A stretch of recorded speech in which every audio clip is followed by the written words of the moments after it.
welcome back. This is week 5 of January app show, 6 apps. My first app of the day. No, CJ's going first today. Typical woman. Go. We're trying.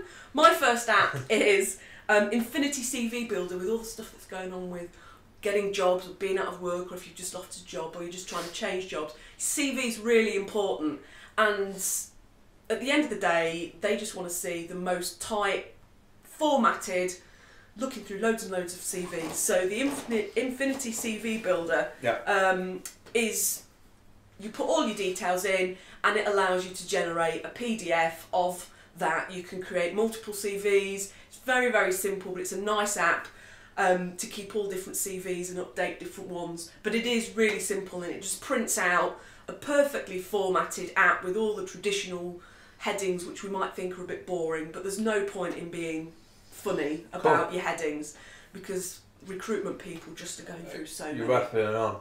My first app of the week is called moves-app.com, and the reason why I like this app, it's very similar to Fitbit, the Fitbit that I had for a grand old 7 days before I lost the damn thing because it's too small. What's nice about this, it doesn't need additional sensors, and I'm not necessarily sure how it works, but it's pretty smart. It tracks all your movements, tracks all your steps, knows when you've been on transport, knows when you've been to different locations. It's a really cool little app. Go and check it out. If you're looking at capturing how many steps you're doing, and you haven't got one of these devices yet, it's a nice little thing. Moves automatically records any walking. Also, when you're paused in a location, it doesn't cane your GPS because it turns it off because it knows you're stationary. Cool. Well, my second app is a music album by a group called Warrencharles. Yeah. Warrencharles.com. They are Warrencharles1 on Twitter, and they are a sort of a folk rock band from the US, but they've created an interactive app for their new album.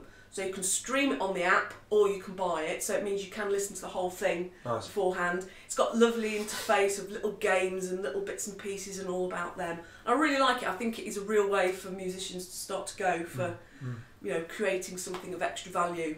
I bet he's gutted he couldn't get Warrencharles. Warrencharles 1. I bet he's gutted. It's a bit like I Am Phil Campbell, like he was gutted but he couldn't get at Phil Campbell. But it's an interactive app. Cool. My second app this week is, obviously I've got to talk about Vine. I love Vine. Vine is now, everybody is a video blogger. It was really quite interesting that I suggested to somebody on Instagram and they went to install it and all they got was loads of porn, because they had the editor's pick which accidentally sort of bumped everything to the top.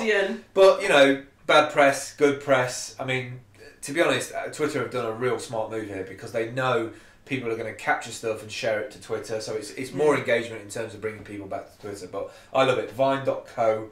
At Vine app, it records about 6 seconds, and you can sort of press the screen.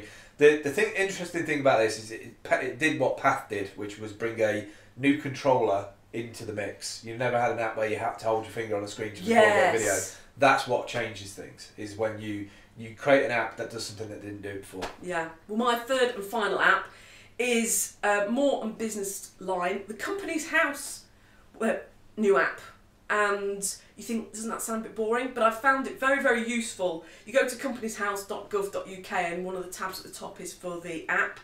And you can search all the businesses, find out if business names are being used. You can also find out who the registered owner is of that business. So some of the things I've been doing recently, trying to work out who owns what companies within this sort of city deal thing, has been really useful. So that's my third app. Nice. We didn't set a timer for that, because I presume that's just going to compress down, I guess. That's it for this week. Thanks for watching. If you're not, you have a final app. Have I got a final app? You have. So why am I padding then? Because you haven't finished. 2.7 million UK apps. My final app. I thought it finished. No time now.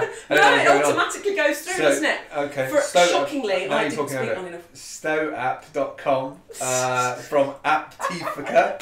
It's because we've got additional stuff. The modern packing list. Stow makes packaging lists simple by allowing you to quickly create a customised list from template.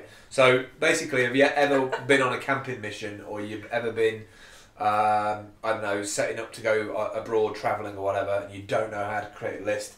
What this does really powerfully is you can set who's going, and you can set attach a list of things that those people need. And it lets you select stuff as well, doesn't it, from predefined templates. It's very cool. Really nice. Go check it out. It's stowapp.com from Apptifica.com. That's it for this week. We'll catch up with you next week. Do join the Google Plus groups. Got 50 odd people on there. I want to take that to a couple of hundred in the next couple of months. See you later. Bye. Bye.